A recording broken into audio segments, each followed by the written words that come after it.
Welcome to The Explainer. Today, we're diving deep into the newly released 2026 inflation-adjusted tax brackets. We're skipping the basics, surface-level stuff, and zeroing in on the hidden macroeconomic shifts embedded within the U.S. tax code. If you're looking for actionable insights into how these structural adjustments secretly dictate your wealth, you are in the exact right place.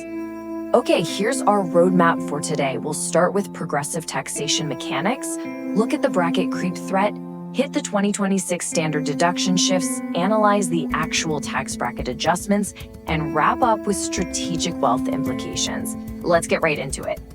Section 1, Progressive Taxation Mechanics and Understanding the Tranches. Before we get to 2026, we absolutely have to nail down the foundational mechanics. Let's just go ahead and dismantle that flat rate fallacy right now, because honestly, it's a misunderstanding that derails even advanced financial planning. Look, just because you cross into a 32% or 35% bracket does not mean your entire income gets hit with that high rate. Our expert analysis shows that a progressive system chops your income up into distinct portions or tranches. You are literally only paying those higher marginal rates on the specific overage of income that spills into those upper boundaries. It's a lot like climbing a staircase, or better yet, filling up a series of buckets. That first bucket of your income, that's taxed at a low base rate, usually 10%. But once that bucket is totally full, your extra income just overflows into the next bucket, taxed at 12%, then 22%, and so on. You're only paying the top rate on the money sitting in that absolute highest bucket. Getting a grip on this layered mechanism is absolutely crucial for figuring out how these annual updates actually impact your bottom line. Moving on to Section 2, the bracket creep threat and inflation as the external variable. Now, this is where it gets really interesting. We're looking at the cause and effect relationship between inflation and your actual tax liability. Think about the tug of war between nominal income growth, so the raw dollar amount on your paycheck, and your real purchasing power, which is what those dollars can actually buy you when the costs of housing, goods, and energy are just going up and up. If we didn't have these annual tax adjustments, the code would implicitly assume you got wealthier simply because your wages went up. But what if that nominal growth just barely matched inflation? Your purchasing power is totally flat, yet you'd get bumped into a higher tax bracket. Crazy, right? As an anonymous expert report perfectly put it, without these adjustments, even if your income stays the same year over year, inflation could push you into a higher tax bracket. So here's the absolute bottom line. Bracket creep is this silent, hidden mechanism that essentially punishes you just because the currency's value went down. Updating these brackets every year isn't some generous tax cut. It's a systemic calibration. It is a mathematical necessity to stop you from being quietly penalized by a devalued currency. Section 3, 2026 Standard Deduction Shifts, the first line of defense. All right, let's look at the hard data. For single filers in 2026, this standard deduction, which remember is the baseline amount of income totally shielded from taxes before you even step onto that progressive staircase, that number jumps to $16,100. This is a very deliberate structural update meant to absorb the shock of consumer price inflation from the previous year. And if you're a married couple filing jointly, that deduction makes a massive proportional leap all the way up to $32,200. Let that sink in for a second. The first $32,200 of your nominal income is completely walled off from federal income tax liability. So, what does this all mean for us?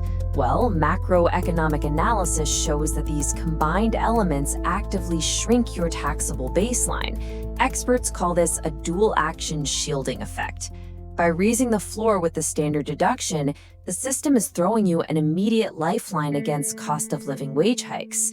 Put it this way, if your boss gave you a 3% raise just to keep pace with inflation, this bigger standard deduction makes sure that specific nominal increase isn't instantly devoured by federal taxes. Okay, Section 4, Analyzing Tax Bracket Adjustments. The 2026 Thresholds. Diving into the expert data here, you'll see the thresholds for single filers have widened straight across the board. The 10% bucket now holds up to $12,400. The 12% bucket goes all the way to $50,400. And looking at the high end, you don't even trigger that 35% rate until your taxable income blasts past $256,226. The absolute top tier of 37%, that's strictly reserved for income over $640,600. The whole mechanism here is expansion. You literally have to earn significantly more nominal dollars in 2026 just to trip those upper marginal rates. We are seeing the exact same architectural stretch for married couples filing jointly. That 10% tranche absorbs up to $24,800, and the 12% rate stretches well past the $100,000 mark. The absolute peak, the 37% tier, now demands a taxable income of over $768,700. And for married couples, this widening sets up a really fascinating, non-obvious reality. There's a brief window where, if your nominal income stays stagnant, you might actually drop into a lower marginal tax rate compared to previous years. You're actively shrinking your overall tax burden without changing your lifestyle one bit. Finally, Section 5, Strategic Wealth Implications, Beyond the Data. Look, raw data is pretty useless unless we actually apply it, right? So let's talk macro-level wealth strategy. First off, a massive $32,200 standard deduction completely changes the mathematical viability of itemizing. You've got a way higher hurdle now to justify writing off individual expenses. Second, these wider brackets give you some serious breathing room to optimize your retirement contributions, deciding between traditional or Roth based exactly on where you fall in these new boundaries. And third, if you're a business owner or an investor, you can strategically time your capital gains and business distributions using these expanded lower brackets to brilliantly protect your passive cash flow. This chart really hits the nail on the head when it comes to financial architecture. Gross income, that's just your starting line. Taxable income is what's left over after you've applied those new 2026 standard deductions. By actively maneuvering your gross income against these newly expanded thresholds, you are fundamentally lowering your effective tax burden. And make no mistake, your effective rate is the ultimate metric of wealth preservation. It totally hinges on how smartly you navigate these structural updates.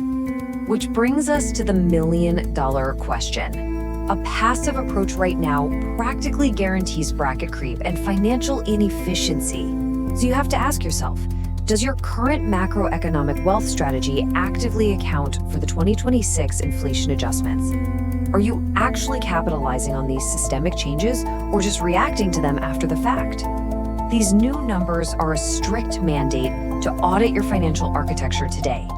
Are you going to let these expanded thresholds build your wealth, or is your strategy already a year behind? Thanks for tuning into this explainer, and we highly encourage you to take a hard look at your strategy with this new data in hand.